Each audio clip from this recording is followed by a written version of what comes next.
देखिए फ्रेंड, आज मैं एक गीत सुनाने जा रही हूँ, बेटी विवाह गीत।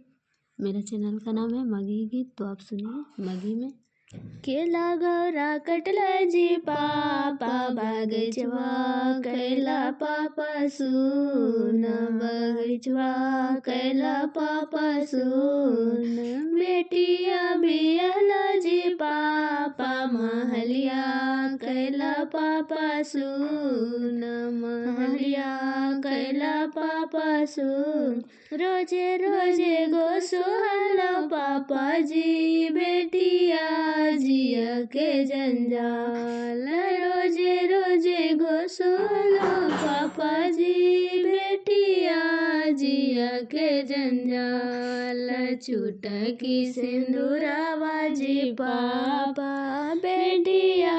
हो गेलो वीरान, चुटकी सिंदूरावा जी पापा, बेटिया हो गेलियो वीरान, केला गौरा कटला जी चाचा बगैचवा कैला चाचा सु, ना केला गौरा कटला जी चाचा बगैचवा कैला चाचा सुन, बेटिया बियाला जी चाचा महलिया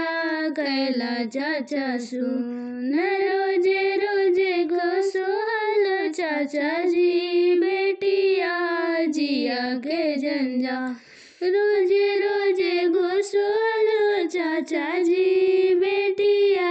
जिया के जंजा, चुटकी सिंदूरावा जी चाचा, बेटिया हो गेलो वीरा, चुटकी सिंदूरावा जी चाचा, बेटी